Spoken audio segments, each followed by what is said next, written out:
Pernahkah kamu bermimpi sesuatu yang terasa terlalu nyata sampai kamu bisa mencium udara, mendengar langkah kaki, dan bahkan merasakan sentuhan seseorang yang seharusnya sudah tiada? Bagaimana kalau mimpi itu bukan sekadar bunga tidur, tapi panggilan dari masa lalu yang menuntutmu untuk membuka rahasia kelam sebuah tempat yang terlupakan? Malam ini, aku akan bawa kamu ke sebuah kisah nyata dari lereng pegunungan di Jawa Barat. Tentang seorang pemuda yang setiap malam Jumat bermimpi bertemu seorang perempuan di kebun teh, dan tanpa dia sadari, mimpi itu akan menyeretnya pada kenyataan yang jauh lebih mengerikan dari yang pernah dia bayangkan. Inilah kisahnya, mimpi yang menjadi nyata di malam Jumat. Pastikan kamu nonton sampai akhir, karena kebenaran dari kisah ini tidak semua orang bisa tahan untuk mendengarnya. Malam itu, udara di desa tempatku tinggal begitu dingin. Kabut turun cepat dari lereng gunung, menelan pepohonan satu persatu. Aku baru saja pulang dari warung milik Bu Narti ketika jam di ponselku menunjukkan pukul 22:47. "Jangan pulang terlalu malam, nak," katanya tadi sambil menatapku khawatir. Aku hanya tertawa kecil, mencoba menepis rasa aneh yang mulai merayap sejak sore. Begitu sampai di rumah, aku langsung merebah di kasur. Listrik sempat beberapa kali redup, tapi aku pikir itu hal biasa di desa ini. Saat mataku mulai tertutup, suara azan Isya dari masjid kecil di ujung jalan masih terngiang samar. Entah kenapa, malam itu rasanya lebih sunyi dari biasanya, seolah seluruh desa sedang menahan napas. Aku bermimpi. Dalam mimpi itu, aku melihat diriku berdiri di jalan setapak menuju kebun teh di belakang rumah. Kabut putih menutup pandangan, tapi di kejauhan tampak seorang perempuan memakai kain putih lusuh, rambutnya basah menutupi wajah. "Kamu dengar aku?" Suaranya lirih, tapi jelas, seperti berbicara tepat di telingaku. Aku berbalik hendak lari, tapi langkahku tak bisa digerakkan. Saat aku terbangun, jam menunjukkan pukul 2:13 dini hari. Jantungku berdegup kencang, dan keringat dingin membasahi leher. Hanya mimpi, gumamku mencoba menenangkan diri. Tapi rasa aneh itu tak pergi, karena dari luar jendela terdengar langkah kaki. Perlahan, sangat pelan, seperti seseorang sedang berjalan mengitari rumah. Aku memberanikan diri mengintip dari celah tirai. Kosong, hanya kabut dan bayangan pepohonan. Tapi kemudian, suara itu muncul lagi, kali ini lebih dekat. "Kamu dengar aku?" Kalimat yang sama seperti dalam mimpi. Aku sontak mundur beberapa langkah. Jantungku hampir meloncat dari dada. "Siapa di luar?" teriakku dengan suara bergetar. Tak ada jawaban, hanya desir angin dan suara serangga malam. Aku ambil senter, lalu berjalan menuju pintu depan. "Kalau ini cuma anak-anak iseng, berhenti deh, sumpah gue lagi nggak mood," kataku pelan, mencoba terdengar berani. Saat pintuku buka, udara dingin menerpa wajahku. Dan di tanah depan pintu, ada jejak kaki basah mengarah ke kebun teh. Aku menelusuri jejak itu sampai ke pagar bambu kecil di belakang rumah. Di sanalah aku melihat sesuatu yang membuat bulu kuduku berdiri. Kain putih basah tergantung di cabang pohon teh, meneteskan air perlahan, persis seperti baju perempuan dalam mimpiku. Aku terdiam, tak tahu harus berbuat apa. Bu Narti?" Panggilku ke arah jalan, tapi tak ada siapapun. Tiba-tiba ponselku bergetar. Nomor tak dikenal muncul di layar. Aku angkat dengan tangan gemetar. "Kamu udah bangun?" Suara di seberang terdengar serak, pelan, dan asing. Aku refleks menutup telepon itu dan berlari masuk rumah. Begitu pintuku tutup rapat, suara di luar hilang seketika, digantikan keheningan yang lebih menakutkan dari apapun. Sepanjang sisa malam, aku tidak tidur. Aku hanya duduk di dekat jendela, menatap ke arah kebun teh yang kini tertutup kabut tebal.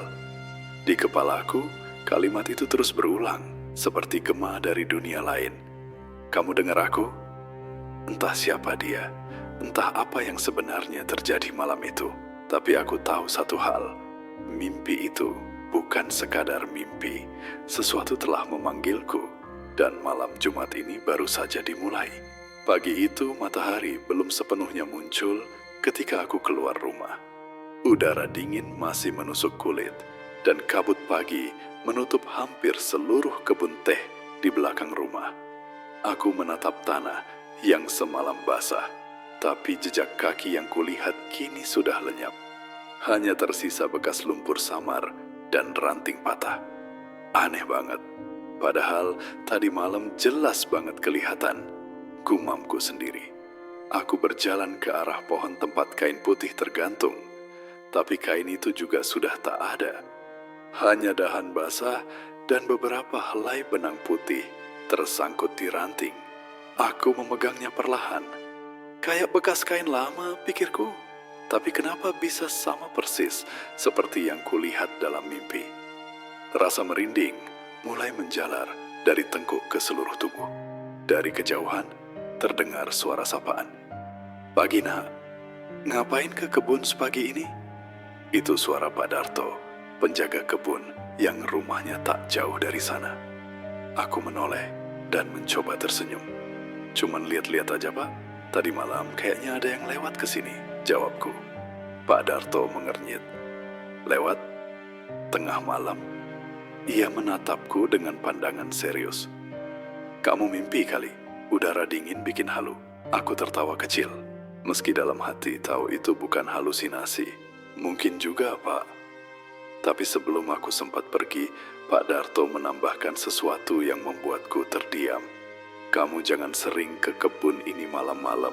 Udah beberapa kali orang lihat bayangan perempuan di sini," katanya dari arah sumur tua di ujung kebun. Kata-katanya seperti menyambar dadaku. Perempuan, sumur tua. Semua sama seperti dalam mimpiku.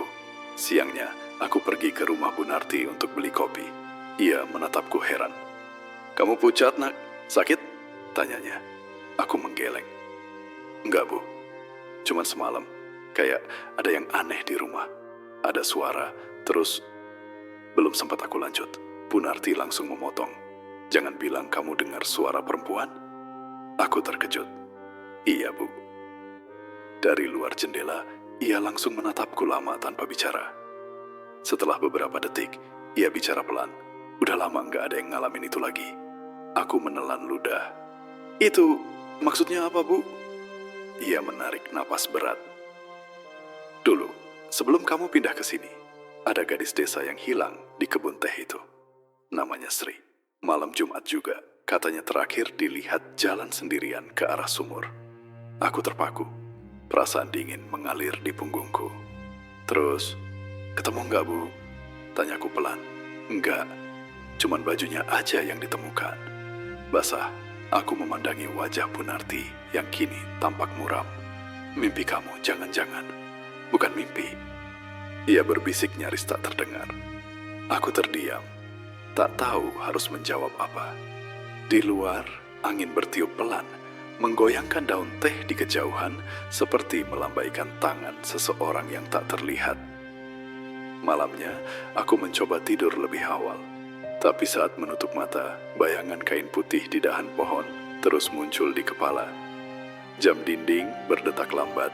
Setiap detiknya terdengar terlalu keras. Tiba-tiba ponselku bergetar lagi. Nomor tak dikenal. Kali ini aku tidak angkat. Tapi suara itu justru terdengar dari luar jendela, sangat pelan, seperti bisikan lembut menembus kaca. "Kamu udah lihat aku, kan?"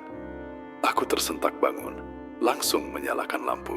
Tapi suara itu sudah hilang. Hanya angin yang berhembus membawa aroma tanah basah dan wangi teh segar. Di layar ponselku, panggilan tak terjawab masih tertera. Nomornya sama seperti semalam. Dan di bawahnya, ada satu pesan baru tanpa nama pengirim. Jangan ke sumur itu malam Jumat ini. Seharian aku tidak bisa tenang. Pesan misterius itu terus mengganggu pikiranku. Jangan ke sumur itu malam Jumat ini. Siapa yang mengirimnya? Dari mana dia tahu aku bahkan belum bicara pada siapapun tentang sumur itu? Aku mencoba menganggapnya hanya lelucon orang iseng, tapi jauh di dalam hati. Aku tahu ini bukan kebetulan. Sore itu, aku pergi ke balai desa. Aku berpura-pura ingin mencari data lama tentang kebun teh untuk tugas kuliah. Padahal tujuanku hanya satu, menemukan informasi tentang gadis bernama Sri. Di ruangan arsip, aku bertemu dengan Pak Lurah yang kebetulan sedang menandatangani beberapa berkas. "Oh, soal kebun teh, banyak cerita lama di situ," katanya sambil menatapku penasaran. "Kenapa nanya tiba-tiba?" Aku menjawab sekenanya. "Cuma penasaran, Pak." Katanya, "Dulu pernah ada orang hilang di sana." Pak Lurah menghela napas pelan. "Iya, itu sudah lebih dari 10 tahun lalu. Anak perempuan penjaga kebun. Katanya sering bantu orang tuanya memetik teh. Suatu malam dia nggak pulang. Besok paginya cuma ditemukan kain putihnya di dekat sumur tua." Aku langsung terdiam, persis seperti yang diceritakan Bu Narti. Pak Lurah melanjutkan dengan nada pelan. "Yang aneh, beberapa orang sempat mimpi ketemu dia sebelum dan sesudah kejadian itu. Semuanya bilang hal yang sama. Sri minta tolong." Aku bergidik. "Mimpi?" tanyaku. "Iya," katanya.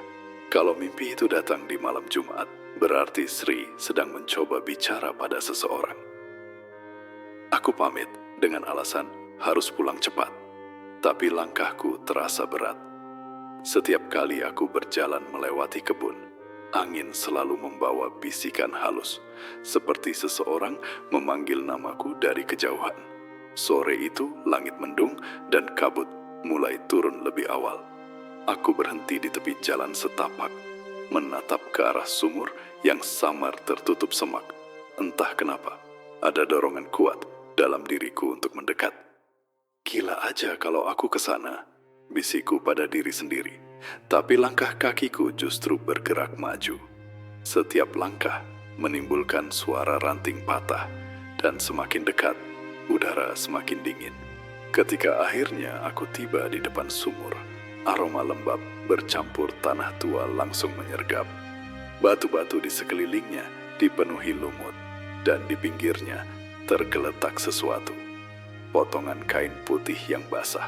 Aku jongkok, memungutnya perlahan. "Sri," panggilku. Entah kenapa, tiba-tiba suara gemericik air dari dalam sumur berhenti. Hening. Lalu terdengar seperti sesuatu menggores batu di dalam sana. Pelan tapi jelas. Aku menatap ke bawah, tapi kabut terlalu tebal. Tak terlihat apapun. Saat aku hendak berbalik pergi, ponselku berbunyi. Pesan baru dari nomor yang sama. "Kamu nggak boleh di sana sekarang." Aku refleks menatap sekeliling, tapi tak ada siapapun. Angin berembus lebih kencang, dan kain di tanganku tiba-tiba terasa berat, seperti basah oleh darah. Aku menjatuhkannya dan berlari pulang secepat yang kubisa. Sesampainya di rumah, nafasku masih tersengal.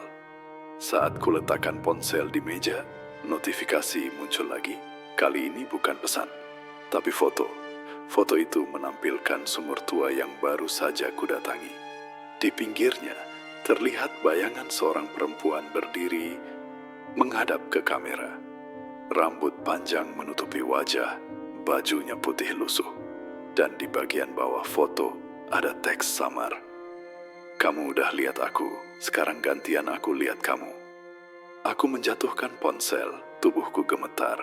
Suara azan maghrib menggema dari kejauhan, tapi terasa jauh sekali, seolah datang dari dunia lain. Malam itu aku baru sadar, mimpi, pesan, dan kenyataan mulai menyatu. Dan mungkin aku sudah terlibat terlalu jauh dalam kisah yang seharusnya tetap terkubur di masa lalu. Sejak foto itu muncul, hari-hariku berubah, jadi penuh rasa was-was. Aku tak lagi tidur nyenyak. Setiap malam, aku merasa dia ada di luar jendela, mengintai, menunggu. Kadang terdengar langkah kaki di depan rumah, kadang suara lembut yang menyebut namaku di antara tiupan angin. "Kamu sudah lihat aku?" Bisik itu berulang, lirih, tapi menembus hati. Aku butuh jawaban. Bukan lagi soal rasa takut, tapi karena rasa penasaran yang menyesakkan dada. Akhirnya aku mendatangi Pak Darto sore itu. Ia sedang duduk di teras sambil menyeruput kopi hitam. "Pak, saya mau tanya. Soal Sri," ucapku hati-hati. Tatapannya langsung berubah serius. "Kenapa kamu nanya itu lagi?" Tanyanya pelan.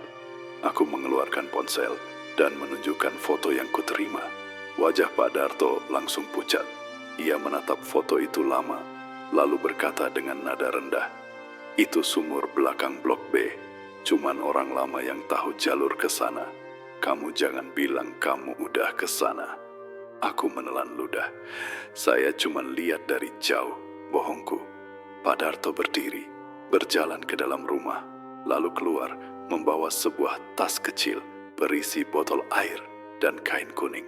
"Kalau kamu masih ngerasa diganggu, siramkan air ini di depan pintu dan jangan keluar malam Jumat nanti," katanya tegas.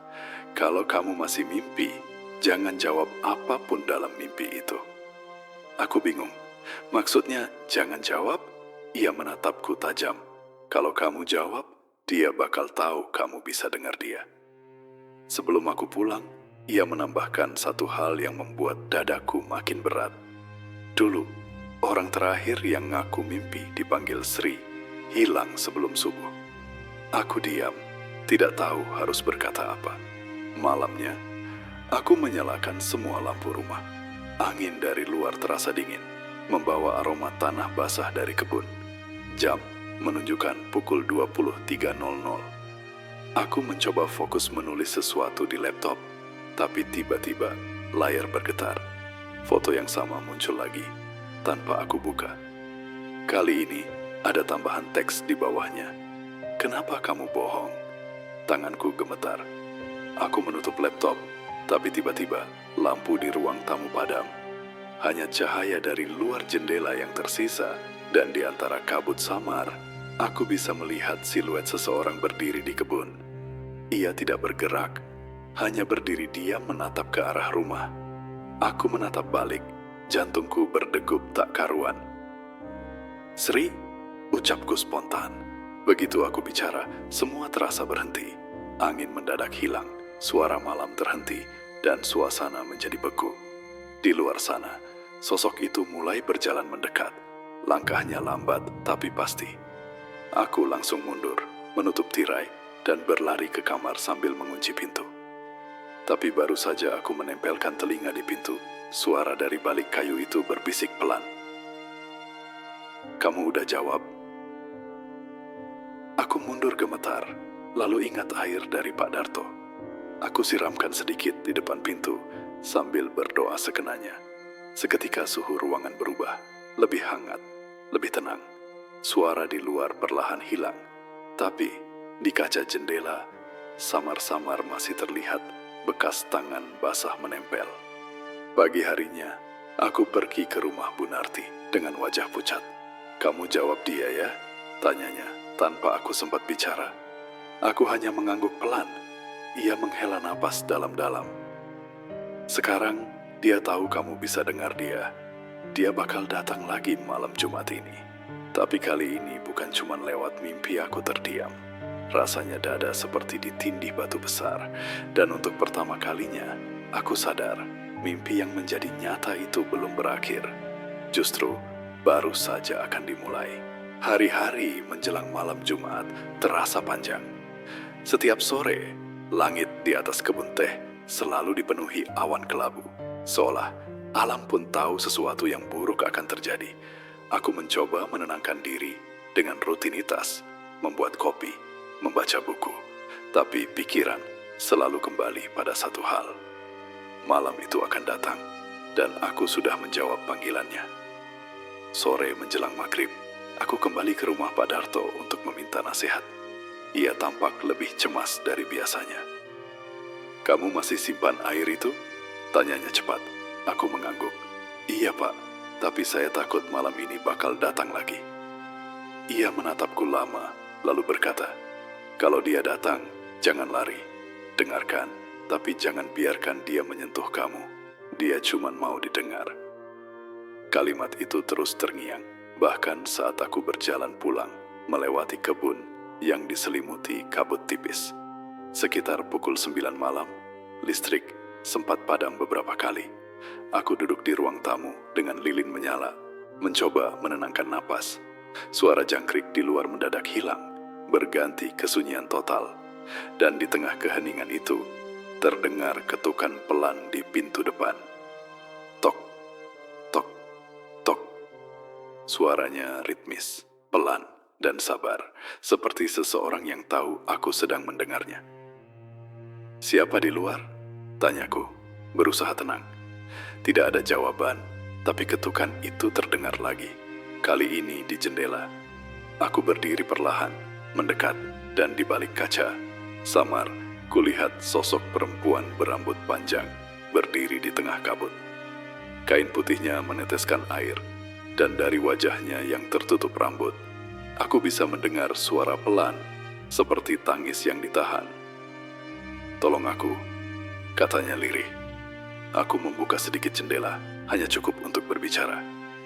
"Kamu, Sri?" tanyaku dengan suara bergetar. Perempuan itu mengangguk pelan. "Aku nggak bisa pergi," katanya. "Mereka kubur aku di bawah sumur itu." Kata-katanya membuat tubuhku kaku. "Siapa mereka?"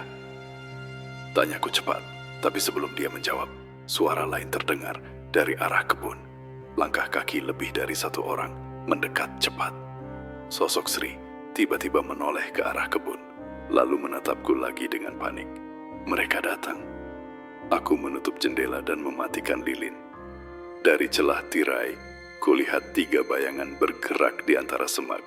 Mereka membawa senter, tapi langkahnya tak terdengar. Hanya kabut yang bergeser setiap kali mereka lewat. Salah satu dari mereka berhenti di depan rumahku, menatap ke arahku. Matanya kosong, kulitnya pucat kehijauan seperti mayat yang lama terendam air. Aku menahan napas, tubuhku gemetar tanpa kendali. Sri muncul lagi di depan rumah, kali ini lebih dekat. "Kamu harus ke sumur. Buka batu penutupnya," katanya cepat. "Di sana ada aku." Sebelum aku sempat menjawab, sosok-sosok lain itu menghilang begitu saja, ditelan kabut. Sri memandangi aku sebentar, lalu perlahan melangkah mundur. Wajahnya mulai memudar. "Tolong aku malam ini, sebelum fajar."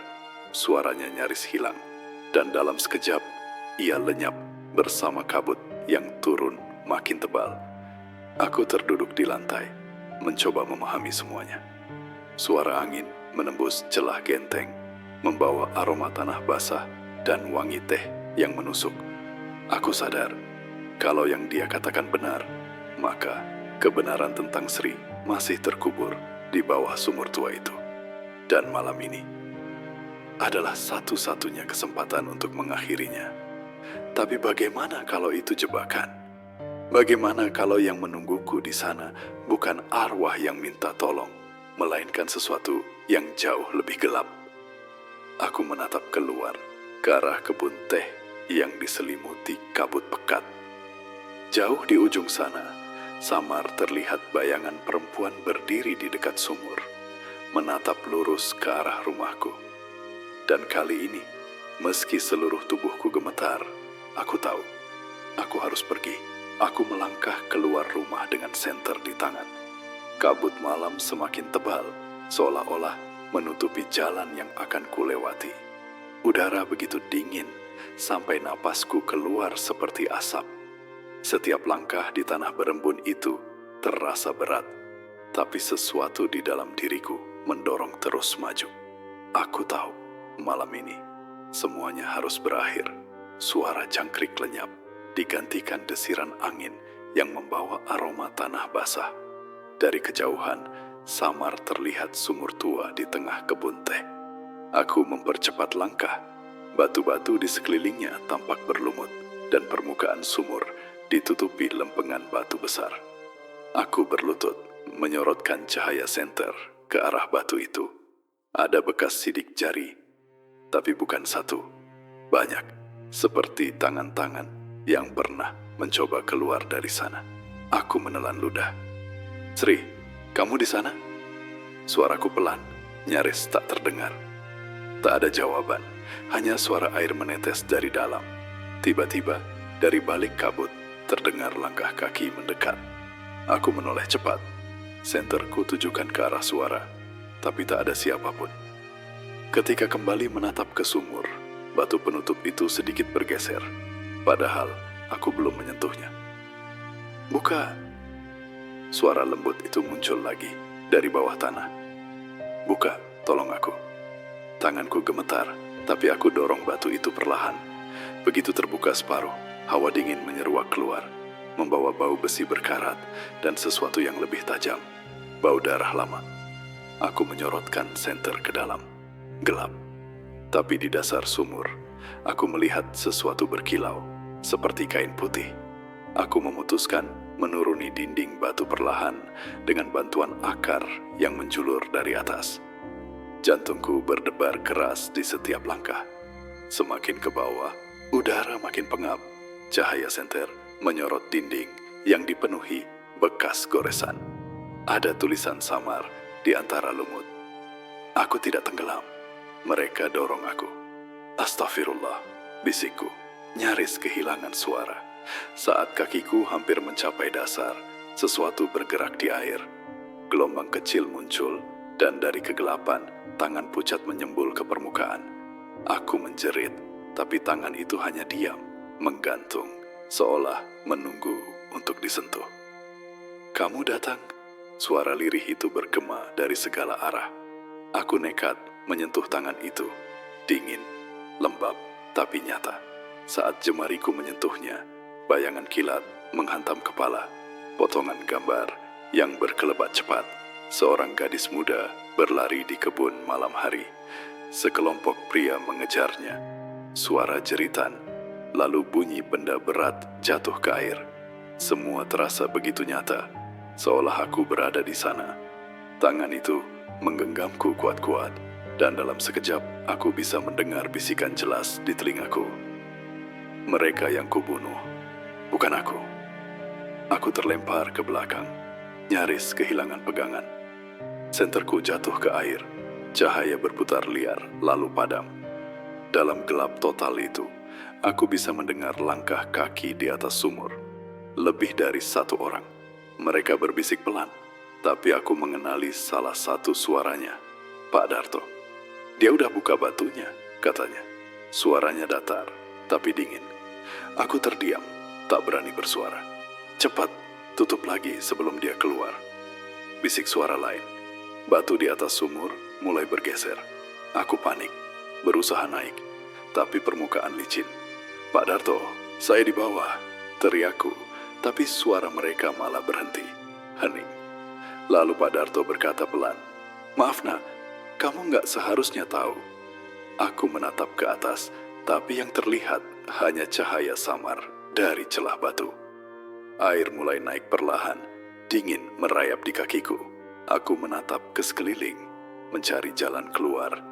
Tapi di dasar sumur, bayangan Sri muncul, wajahnya setengah diterangi cahaya. "Sekarang kamu tahu siapa mereka," katanya. "Bantu aku keluar." Aku menatapnya, bingung antara takut dan kasihan. "Gimana caranya?" tanyaku. Ia tersenyum samar. "Tunggu fajar, saat kabut hilang, mereka nggak bisa sembunyi lagi." Air di sumur bergetar, lalu semuanya gelap. Aku sadar satu hal, malam ini belum berakhir. Tapi untuk pertama kalinya, aku tahu siapa musuh sebenarnya. Air di dalam sumur terus naik perlahan, menimbulkan suara gemericik yang menggema di antara dinding batu. Nafasku semakin berat, tubuh mulai gemetar karena dingin dan ketakutan yang menyesakkan dada. "Sri," "Bantu aku keluar," pintaku pelan, tapi arwah itu hanya menatapku dari ujung sumur dengan mata kosong yang memantulkan cahaya samar dari atas. "Belum saatnya," katanya pelan. "Mereka masih di atas." Suaranya tenang, tapi menusuk, seperti berasal dari dua arah sekaligus. Sebagian dari dunia ini, sebagian dari dunia yang lain. Aku menatap ke atas, dan benar saja, bayangan Pak Darto masih terlihat samar, berdiri di tepi sumur bersama dua pria lain yang tidak kukenal. Mereka membawa lampu minyak, dan dari nada bicaranya, mereka tampak gugup. "Kalau dia tahu soal Sri, bisa berbahaya," ujar salah satu pria dengan suara bergetar. "Udah, kita kubur aja lagi," Pak Darto menjawab lirih. "Aku udah coba cegah dia, tapi dia keras kepala." Dadaku sesak mendengarnya. Semua potongan aneh selama ini mendadak masuk akal. Nasihat Pak Darto, air suci yang ia berikan, bahkan rasa takutnya ketika aku menyebut nama Sri. Dia bukan pelindung, dia bagian dari rahasia kelam ini. Aku menatap Sri lagi, mencoba bicara di tengah gemetar. "Kamu? Mereka yang bunuh kamu?" Sri mengangguk perlahan. "Mereka dorong aku ke sini waktu aku tahu kalau kebun teh itu tempat mereka sembunyikan sesuatu." "Apa?" tanyaku cepat. "Bukan teh," jawabnya datar. "Mereka tanam sesuatu yang lain. Sesuatu yang mereka curi dari orang-orang yang gak pernah pulang." Air di dalam sumur beriak pelan. Dari bawah muncul aroma besi dan sesuatu yang membusuk. Cahaya samar dari atas membuatku melihat bentuk aneh di dinding. Karung-karung kecil tersangkut di sela batu, dan dari salah satunya tampak tulang jari mencuat. Aku menutup mulut, menahan muntah. "Ya Tuhan, jadi selama ini..." Sri mendekat, wajahnya perlahan berubah. "Aku gak mau kamu mati kayak aku, tapi mereka gak akan biarin kamu keluar dengan mudah." Tiba-tiba, batu di atas sumur bergeser sedikit, cahaya dari luar masuk lebih banyak. Aku bisa mendengar suara teriakan. Sepertinya salah satu pria di atas panik. "Cepat tutup lagi." Tapi sebelum mereka sempat menutup sepenuhnya, suara angin kencang menghempas kebun. Kabut menebal dengan cepat, dan sesuatu seperti tangan-tangan transparan muncul dari dalam sumur, menjulur ke atas. Teriakan menggema, diikuti suara benda jatuh keras ke tanah. Aku menatap ke atas. Salah satu dari mereka terseret oleh kabut, menghilang seolah ditelan bumi. Pak Darto berteriak, "Ampun Sri, aku nggak sengaja." Tapi suaranya langsung terputus oleh jeritan panjang yang tiba-tiba berhenti mendadak. Hening. Batu di atas sumur bergeser lagi, kali ini terbuka penuh. Aku menatap langit. Fajar mulai merekah, memecah kabut dengan sinar merah pucat. Sri berdiri di sampingku, wajahnya kini lebih jelas. "Sekarang kamu bisa pergi," katanya lembut. Aku memanjat perlahan, tangan dan kaki gemetar. Tubuhku penuh lumpur dan darah dari luka-luka kecil. Begitu aku keluar, udara dingin pagi terasa seperti napas baru. Di sekelilingku, kebun teh sunyi. Tak ada tanda-tanda Pak Darto atau dua pria tadi. Hanya kabut yang perlahan menyingkir. Aku menatap ke arah sumur, ingin berterima kasih, tapi Sri sudah tidak ada.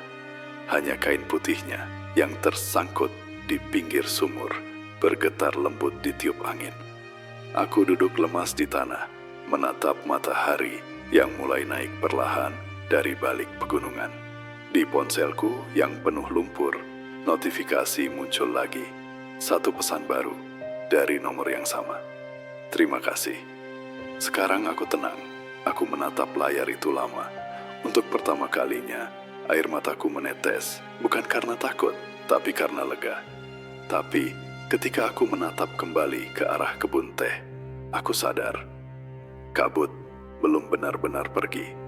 Di antara deretan pohon, bayangan seseorang masih berdiri diam, seolah mengawasi. Fajar telah datang, tapi rasa tenang itu terasa palsu. Karena entah mengapa, aku tahu malam Jumat berikutnya akan datang lagi.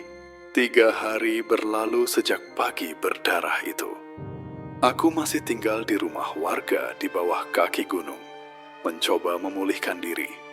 Tubuhku penuh luka, tapi yang paling sulit disembuhkan bukan fisik, melainkan rasa takut yang menempel di pikiranku setiap kali malam tiba. Penduduk desa datang silih berganti menanyakan keadaanku. Beberapa hanya diam setelah mendengar ceritaku, seolah mereka sudah tahu, tapi memilih pura-pura tidak tahu. Seorang ibu paruh baya akhirnya berkata lirih, "Sudah dari dulu kebun itu nggak boleh dimasukin malam Jumat. Sri itu anak baik, tapi nasibnya tragis." Aku menatap wajahnya lama. "Kenapa nggak ada yang ngomong dari awal?" Dia menunduk. "Karena yang bikin dia mati masih punya nama di desa ini." Malam itu, aku duduk di depan jendela penginapan, memandangi kabut tipis yang turun dari lereng gunung. Udara dingin menggigit kulit, dan entah kenapa, aku merasa seperti ada yang memperhatikan. Aku menyalakan lilin kecil di meja, berharap cahaya kuningnya bisa menenangkan pikiran. Tiba-tiba, suara notifikasi ponselku berbunyi pelan. Nomor itu lagi. Aku ragu membuka, tapi rasa penasaran lebih kuat. Pesannya singkat, "Temui aku di kebun, sekali lagi saja." Aku menatap layar lama. Rasa takut dan penasaran bercampur jadi satu. Logikaku berkata untuk mengabaikannya, tapi entah kenapa, ada bagian dari diriku yang merasa harus menuntaskan semuanya. Jadi malam itu, aku kembali ke kebun teh, membawa senter kecil dan doa dalam hati. Kabut menebal ketika aku melangkah melewati pagar kayu tua. Angin berhembus lembut, membawa aroma tanah basah dan bunga liar. Langkah kakiku pelan, tapi jantungku berdetak kencang. Di tengah kebun, dekat sumur tua itu, aku melihat sesuatu yang membuatku tertegun. Sosok Sri berdiri di sana, tidak lagi menyeramkan, tapi tenang. Wajahnya lembut, diterpa sinar bulan. Kain putihnya tidak lagi berlumur tanah, melainkan bersih dan berkilau samar. Aku berdiri terpaku, tak berani bicara. Dia tersenyum tipis. "Terima kasih sudah berani datang. Sekarang mereka semua sudah di tempat yang seharusnya aku menatapnya." Suara gemetar keluar. "Jadi, kamu udah bebas?" Dia mengangguk. "Sudah, tapi ada satu hal lagi, Sri." Mendekat perlahan, angin di sekeliling kami berhenti. "Jangan pernah kembali ke sini di malam Jumat, karena tempat ini akan selalu menarik orang-orang yang punya mimpi buruk. Seperti dulu aku tertarik ke sini." Aku menelan ludah, lalu mengangguk. "Aku janji." Sri menatapku lama, seolah memastikan ucapanku tulus. Lalu dia berkata, "Pelan, kalau kamu mimpi melihat aku lagi, jangan takut. Itu cuma caraku bilang terima kasih." Senyum itu menjadi yang terakhir kulihat sebelum kabut menelannya perlahan. Suara angin kembali berembus, dan udara menjadi hangat untuk pertama kalinya sejak malam kejadian itu. Aku berdiri di sana cukup lama, memandangi sumur yang kini tampak biasa saja, seolah tak pernah menyimpan rahasia kelam. Ketika aku kembali ke jalan desa, ayam jantan mulai berkokok, menandakan pagi sudah dekat. Langit mulai berubah oranye, dan untuk pertama kalinya aku merasa tenang.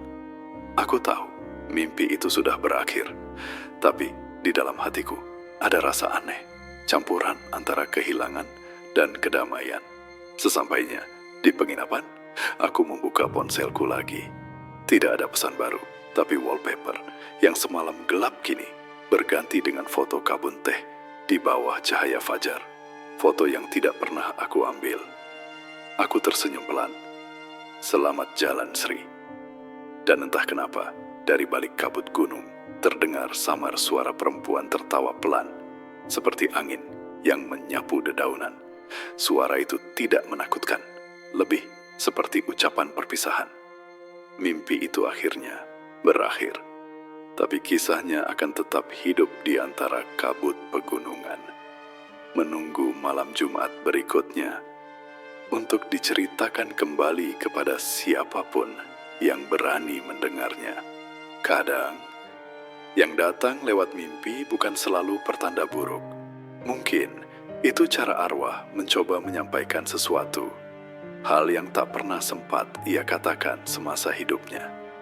Malam itu, mimpi yang menjadi nyata membawa satu jiwa menuju ketenangan dan satu manusia ke arah kesadaran bahwa batas antara dunia kita dan dunia mereka jauh lebih tipis dari yang kita pikirkan. Dan hingga hari ini, di kebun teh di lereng gunung itu, warga masih sering mendengar suara perempuan tertawa pelan setiap malam Jumat. Katanya, itu tanda dia masih menjaga. Jadi kalau malam ini kamu bermimpi bertemu seseorang yang memanggil namamu dari kejauhan, pastikan kamu tahu siapa yang benar-benar memanggilmu. Terima kasih sudah menonton sampai akhir. Kalau kamu suka kisah seperti ini, tekan tombol subscribe, aktifkan lonceng notifikasi, dan bagikan video ini biar lebih banyak orang tahu bahwa mimpi kadang lebih nyata dari dunia yang kita pijak.